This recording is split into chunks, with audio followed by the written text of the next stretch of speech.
let's bring it back. I love the VA. I just do. All right, a couple of questions for you coming out of this little practice exercise. First of all, I have to tell you, it's only at the VA would something like this happen in my experience. So our company, we work with a lot of different organizations in different parts of the world. We work with companies like AT&T, BP, General Mills, organizations like that. But only at the VA when you find a group of folks, you give them an exercise like this, and they'll talk about their work. They'll have a conversation. They'll be practicing the model on a job-related issue. You know, the focus that you folks have on your mission is always a source of inspiration. It really is. And I'm not kidding about that. You know, most people would jump on the chance to talk about sports, talk about movies, talk about television. Not you people. You're talking about the mission, okay? And you gotta love. I gotta admire that. I really do. Okay, couple of questions. First of all, how many of you learned something about the person you were interacting with that you didn't know before? This is about choice and creativity and opening up doors, right? Second thing, how many of you noticed that you were smiling as you had these conversations? Yeah. Yeah, how amazing is that? Third thing, how many of you noticed that the volume in the room kept kind of going up? No. Well, you know, it's an interesting thing, but just like negative energy, positive energy feeds on itself. That's why we do this exercise, to illustrate the fact that using this approach, taking a thoughtful, structured, mentally aware approach of this interaction can really help it turn out in a much more positive way. Now, this was a no stress, no pressure exercise. But if this program, if this model is going to do you any good in the real world that you folks live in every day, it has got to work under pressure. So after lunch, we're going to take this model and we're going to give you an opportunity to apply it to the situation, to the scenario that your team has, and see how it works in that real world situation. And we're going to put pressure on it. I'll tell you right now, we're going to put as much pressure on the model as we can to show you that you can really make a positive change by using this approach. And there's no safer place to do it than in a learning lab situation like this.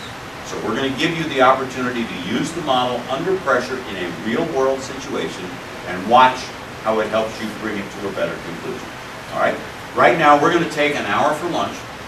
I'm going to ask you to meet back here at 1:30, and we'll start to take a look at building a strategy for your scenario, and then start doing the replays of the 3 real-life situations.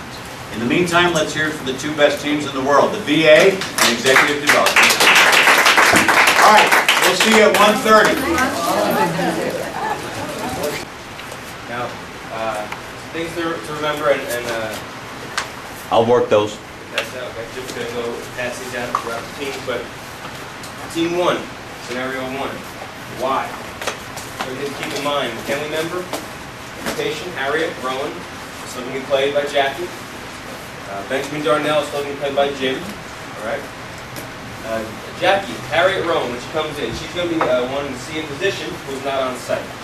Okay. She wants to see Dr. Rubkin, his primary care physician. He's not there today. He's at a CBOC over in Excelsior Springs.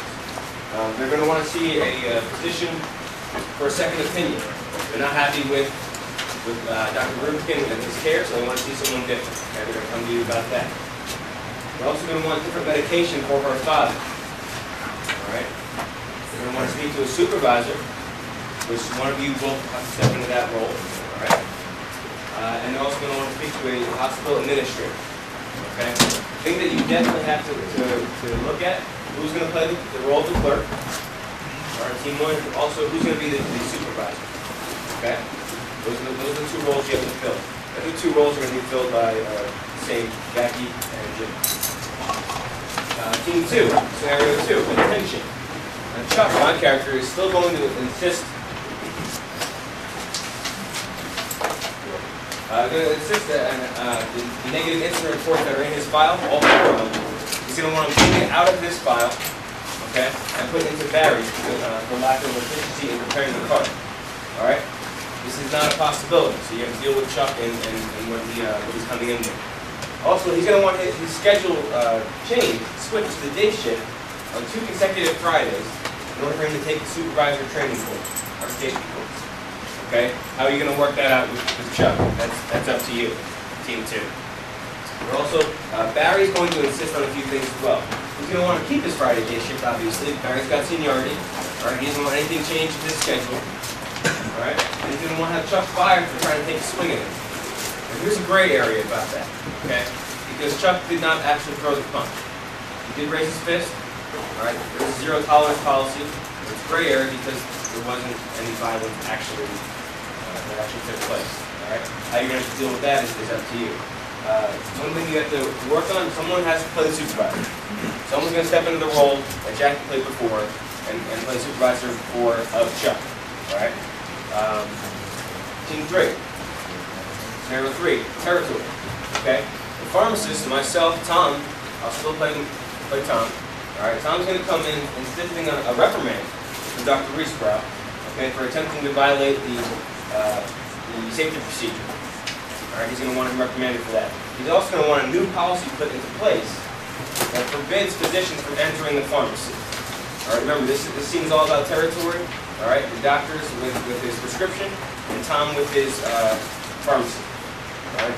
Physician, Dr. Riesbrow, is still going to be played by Mark. And Mark's going to come in, or Dr. Riesbrow is going to come in, wanting Tom's performance review altered to reflect his insubordination. All right. He's going to want Tom written up. He's also going to want Tom to be demoted to the less critical of the 2 pharmacies, Farm 2, because of his confrontational nature. Like they both said, this has happened in the past. All right. And they both believe that we're bringing things in from past situations. All right? Figure out what your strategy is going to be. The first thing you need to figure out is who's going to be the DUE pharmacist. Who's going to play that role that Jackie played in the scene. Okay? Here's some strategy suggestions. Things to think about when you guys break out into your session. 1, choose your volunteers first. All right? In order to better prepare them and help maximize the individuality. Now, here's the thing about that, why we recommend that. Because a lot of teams, a lot of people will take time. Once you guys break out, you only have about 15, 20 minutes. And the best thing you do is figure out who's going to play those roles first so that you can prepare your strategy around their strengths. All right, a lot of teams will sit there and go, 5 minutes. So, you want to do it? And it's just wasting time. Someone's got to step up, all right, and figure out what you're going to do and jump on it as fast as possible. That way you can really prepare for when you're in the heat. Number 2, review the scenario. Okay, who are the players? All right, what role are you coming in as? You know, for your different team, and what role are people going to come in? Okay, what are the assumptions at work? We went over before. They're all up there. Okay, so use those. Work them down for a reason. All right. In scenario 1, what's Harriet Rowan coming in thinking? What are her assumptions? All right up there. Okay. Also, as a supervisor, what assumption are you bringing in? What do you think's happened? What didn't work with Mark and Amir the first time that we can correct? You know, as a DUE pharmacist, team 3, what didn't work? What was the outcome that Lisa took place with Tom and with Dr. Riesbrow?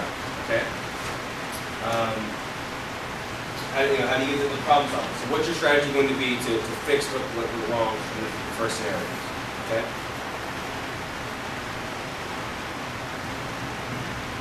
This is a great thing as well. Feel free to utilize any other staff or service personnel available to you. Okay. We want this to be, like Jim said at the beginning, we want to be as close to the real world scenario as possible. So in one, if there's someone else you want to bring in, all right, besides the supervisor, if you want to bring in anyone at all that will be available to the front desk clerk or to the supervisor, that's your business, absolutely. Team 3, you're only required to have the DUE pharmacist, but if you feel you want to get chief of staff involved, you know, that's up to you as well. Team 2, we've only seen Chuck supervisor, Shirley, okay? And one of you is going to play that role. But if you feel you want to get Barry supervisor involved, you go ahead and do that as well. Someone can step up and play Barry supervisor.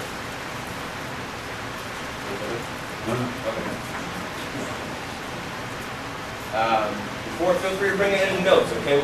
Each team's going to have an easel and board, and feel free to make any notes as far as what you want to do, your strategies, write it all down, okay? This is a workshop, all right? This is a workshop session. It's not real world, but we're going to put the pressure on you like it will be when you get out there, okay? So you can utilize the freeze technique, okay? Just like we did in Status Cafe. So write down your notes, plan it all out, because in the real world you don't get to plan this.